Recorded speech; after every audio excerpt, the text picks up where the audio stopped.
Salut à tous et dans un premier temps, bienvenue sur le site Sans Cravate ou alors sur YouTube si vous regardez cette vidéo depuis YouTube.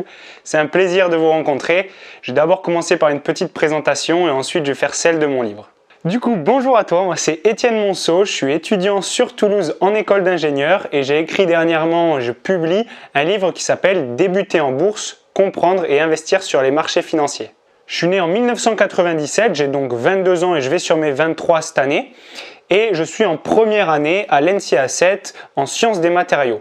Il y en a beaucoup qui se posent la question sur le rapport entre mes études et ce livre sur la finance. Et en effet, il n'y en a pas trop, même si d'ordre général, je me passionne pour beaucoup de choses et que j'aime évoluer dans différentes passions.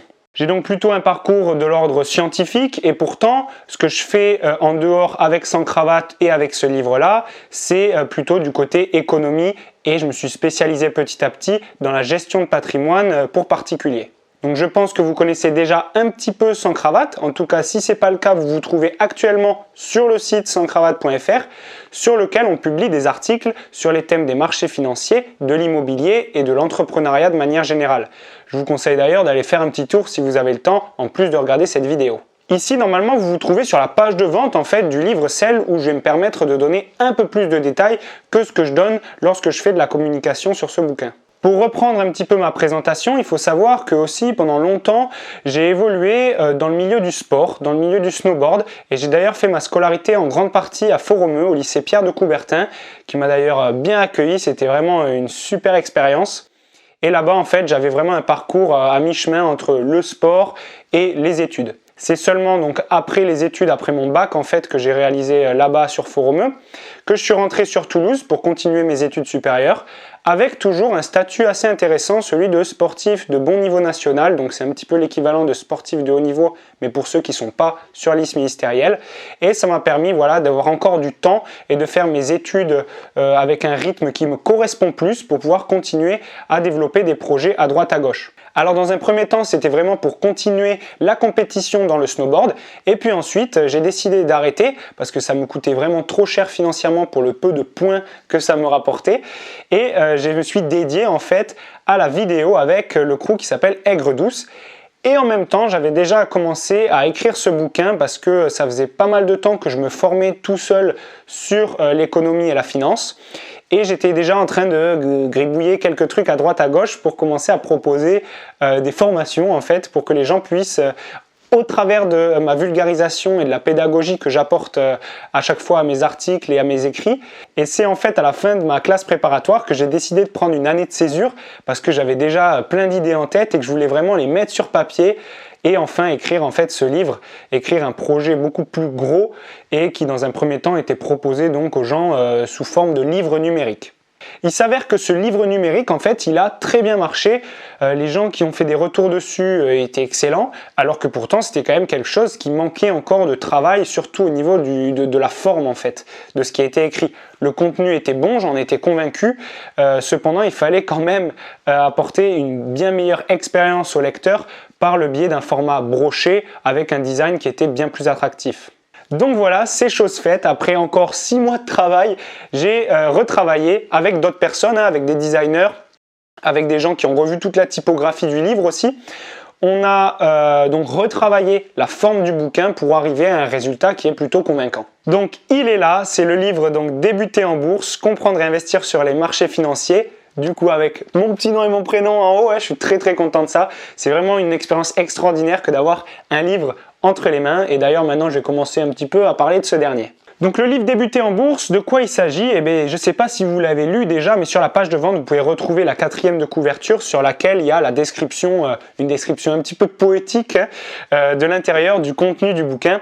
En tout cas, je vais essayer de vous détailler un peu plus ça là, dans cette vidéo. On est ici clairement sur un bouquin qui part de zéro. Il faut bien le comprendre. N'importe qui a déjà de l'expérience dans les marchés ou qui fait déjà de l'éco un peu à l'école ou dans ses études ou même en dehors de son travail, il pourra aussi vraiment s'épanouir dans ce livre et apprendre des choses. Mais quelqu'un qui est complètement néophyte, il va pouvoir trouver ce dont il a besoin. La table des matières et l'organisation en fait des concepts qui viennent les uns après les autres a été vraiment un des travaux les plus importants. C'est-à-dire que vraiment, j'essaie d'apporter les informations pour provoquer le plus de déclics possible chez le lecteur et que les choses pédagogiquement s'enchaînent quand même assez correctement. Finalement, après avoir lu ce livre, qu'est-ce que vous allez être capable de faire? Vous aurez en fait développé une culture du monde financier et économique qui vous entoure et en plus, vous serez capable de commencer à faire la gestion de patrimoine, de votre patrimoine, via des supports qui correspondent à votre épargne.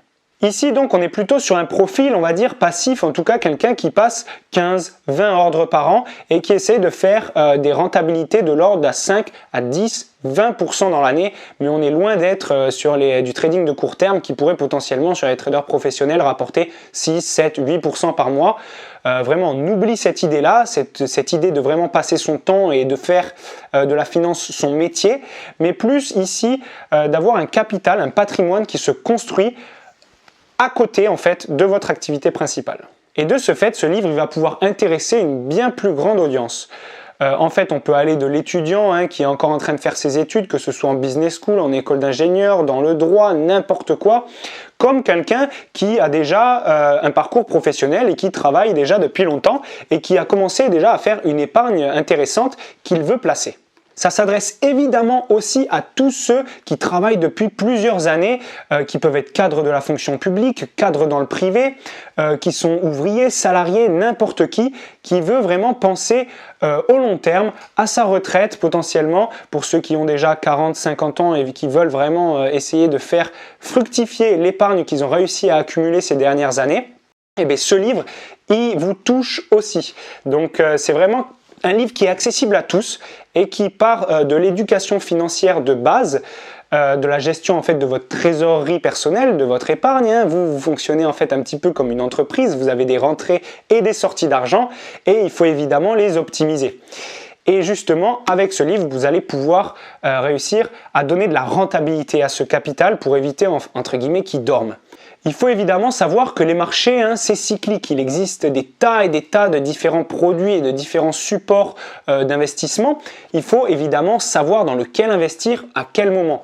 Et pour ça, il faut passer par des étapes d'analyse fondamentale ou d'analyse technique qui sont très très importantes. Et ce livre, c'est à ça qu'il sert. C'est vraiment pour essayer de dégrossir tout ce qui concerne les indices, les secteurs d'activité et ensuite plonger vraiment vers les actions ou les OPC, donc les fonds d'investissement qui vous intéressent.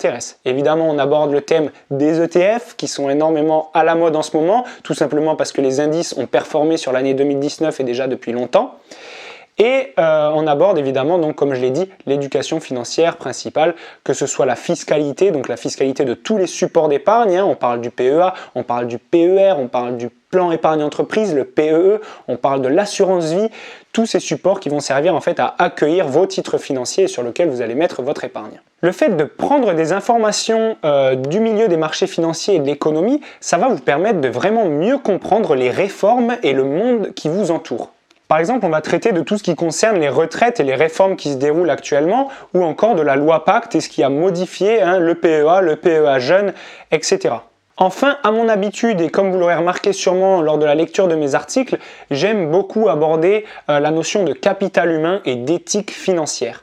Parce que, en effet, les marchés financiers ne sont pas réservés tout simplement à ceux qui veulent faire de la capitalisation. C'est pas vrai. Il faut vraiment que vous compreniez que vous pouvez vous investir dans ce qui vous correspond et avoir énormément de transparence sur vos investissements. De ce fait, vous n'êtes pas obligé d'aller capitaliser votre épargne dans les listes A de Euronext ou par exemple les sociétés qui sont cotées sous l'indice du CAC 40. C'est pareil pour le Nasdaq ou pour le Dow Jones. Vous pouvez très bien investir dans la société de votre voisin ou la PME d'un copain. Ça, c'est absolument possible. Vous pouvez acheter des parts au nominatif et dans ce bouquin, on explique un petit peu comment ça se passe. En tout cas, j'espère, quel que soit le biais par lequel vous êtes arrivé à voir cette vidéo, que maintenant vous êtes convaincu sur le contenu du livre et que vous en avez profité pour en apprendre un petit peu plus sur son auteur, c'est-à-dire moi-même. En tout cas, moi, ça m'a fait énormément plaisir de faire cette vidéo. J'espère vous retrouver très rapidement, que ce soit sur Sans Cravate ou sur mon Instagram Etienne Investissement. N'hésitez absolument pas à poser la quelconque question ou même mettre des commentaires sur les articles, on vous répondra toujours avec un grand plaisir. Et si vous êtes sur Toulouse, vous pouvez même venir nous voir dans nos bureaux à Castanet, il suffit de nous envoyer un message privé. En tout cas voilà, à la prochaine et j'espère vous retrouver dans la page de vente de ce livre. Commandez dès maintenant, je vous l'envoie par la poste. Ciao ciao.